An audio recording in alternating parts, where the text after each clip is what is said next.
Okay, we've covered season 13, Misty Island Rescue, and season 14. And now we move on to Day of the Diesels. You know what? I like this movie.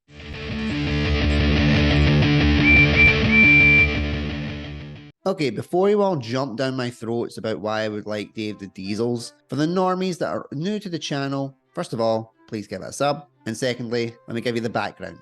Thomas & Friends Day of the Diesels was released on DVD and Blu-ray on the 6th of September 2011. It was written by Sharon Miller, directed by Greg Tiernan, produced by both Nicole Stim for Nitrogen Studios and Ian McHugh of Hit Entertainment, composed by both Robert and Peter Hartshorn, and as well as featuring a full voice cast, Michael Angeles and Michael Brandon both returned to their narration roles in both the UK and US respectively. Now, unlike Misty Island Rescue, there isn't 10,000 plot lines all going at once in this story. There is essentially two plots that are weaved into each other. The first plot is that new engines have arrived on Sodor, Belle and Flynn, and Thomas is asked to show them around the island of Sodor. This in turn leaves Percy, his best friend, feeling left out and that no one has any time for him. Diesel decides to start acting unusually nice to Percy, winning his trust, to bring him to the Diesel Works to meet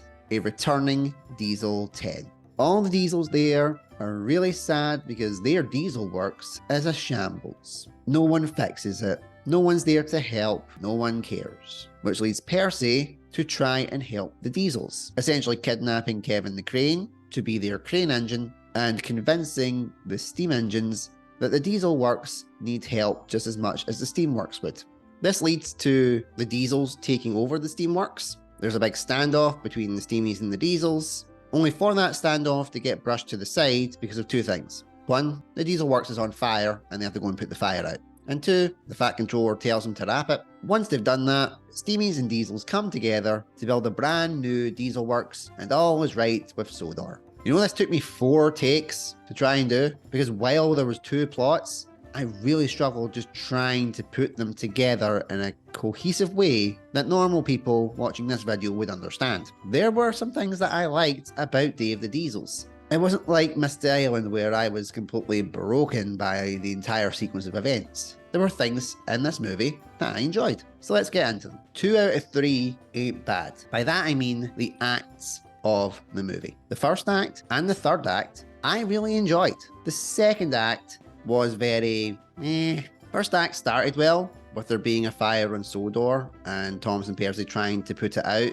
and then we get the introduction of Belle, the fire engine, to put it out. I like that it established Belle in this way. It was a strong way to establish her character. They take her back to the steamworks because she's ran out of water from understandably putting a fire out, and that's where the Fat Controller suggests that they get another fire engine, and on Belle's recommendation, he agrees to bring Flynn over from the mainland. Thomas is then asked to show Belle around the island of Sodor, and because Percy can't partake in this, he feels left out. Now let's talk about Percy. People like the fact that Percy is the main character of this movie. I agree with that to an extent. Percy is my favourite character, we all know this. So it's nice to see him in the spotlight for a change. But as you can tell from the picture behind me, he's not featured on any of the promotional material.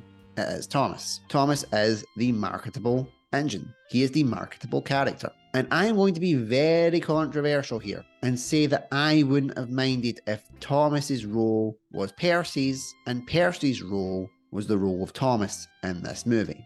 By that I mean seeing Percy taking the engines around the island and Thomas feeling left out and in turn taking solace in the arms of the diesel engines. Realistically, do I think this would be a plausible thing? No, I don't.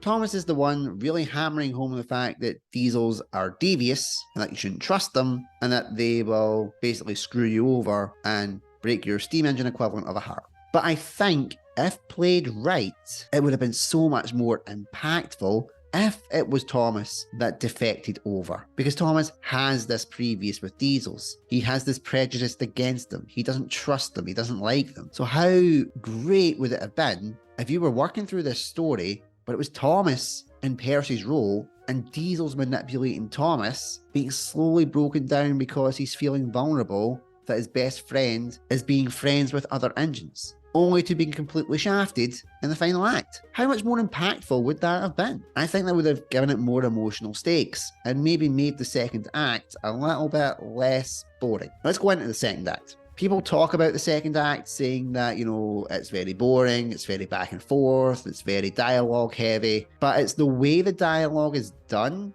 in the second act, aside from one or two things, that I actually really enjoy. And the dialogue I like comes from this interpretation of Diesel 10. Rupert Degas's voice work as Diesel 10 is really strong. I love the Thomas and the Magic Railroad interpretation of Diesel 10 because it's so Panto-esque. But if you're wanting the thinking man's Diesel 10, Degas's one will be right up your street. He is the big bad of the Diesels. He's the one pulling all the strings. He's the one who's 2 or 3 steps ahead of every other Diesel, which is why he's in the position that he's in. And also the fact that he has a big ass claw that could crush people. But he's the one controlling everything. He's the one causing the manipulation of Percy, making him doubt everything that goes on with his friends at the Steamworks, showing Percy that their Diesel Works is a shambles. And it is. Quite frankly, it's a hole. Look at this from a human's perspective. How many people in the world right now are living in squalor? And would you do whatever it took to try and create a better life for yourself? Of course you would. And sadly, that means doing bad and sometimes very stupid things. Why would the Diesels be any different? And when they get to the Steamworks and take over the Steamworks and start making it a complete hole, a lot of the fans have said, why would the Diesels do that? They want a nice place to live. I think they were deliberately trying to make the Steamworks look awful so that the Steamies would see how bad it would be if they had to live where the Diesels lived and realize, I don't want to live like that. No one should. And the demands would probably be met to make the Diesel Works better. That's essentially what they get at the end of the movie, but for totally different reasons. I think it was changed to the finish that we got because having the continued thinking man's story would have been seen as boring, like the second act has been seen as boring. I would have loved to have seen the thinking man's version of this play out. The Diesels take over the Steamworks, the Steamies are pissed and they can't do anything about it. They have to go live in the Diesel Works for a while, realize that living in that squalor is not something that they would want to do, and then having to go, okay, we now see how bad you guys have it. What do you want? We want a better Diesel Works. Well, let's give you one, as long as you agree to get the hell out of our patch. They do so, jobs are good. That would be seen as boring, but as you guys have learned from me, I'm a bit of a thinker when it comes to my stuff. I would have loved to have seen how this action would have played out. I don't like the fact that the Fat Controller basically came in, told them all to wrap it, and the Diesels cowered. That's one thing that I do agree with most of the fandom on.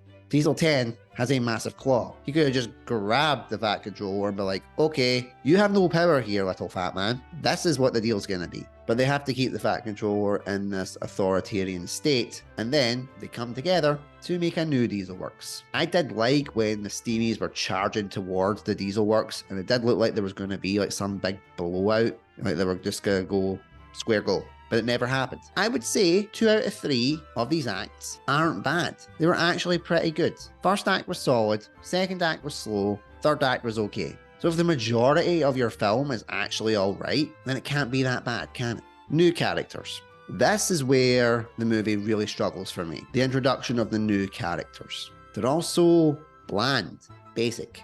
There's nothing to them. They are literally, let's get the next batch of new toys out so kids will buy them, characters. The most character development is Belle, and she doesn't have that much character development. Her opening was strong, but that was it. The rest of the time, it's just Thomas showing her around the island and her listening to everything Thomas says like a puppy. Flynn is the reverse of Belle. He is a very weak introduction, but it's crucial to the ending for helping put the fire out at the Diesel Works. But not much is said. We don't get to know him. We don't get to understand who he is. Although based on what's to come, I'm not sure how well that's going to go. We get introduced to a plethora of new Diesels. And no, I don't count Diesel 10 as a new character. I'm strictly talking about the Diesels we are introduced to in this movie. We have Den and Dart, who are your basic bumbling henchmen. You have Paxton and Norman and Sydney, who literally say nothing. These characters were originally meant to be the reintroduction of Splatter and Dodge from Thomas and the Magic Railroad and Dennis from season 9 in the Hit era. And that never happened, and I think it went like this. Let's bring back old characters for nostalgia.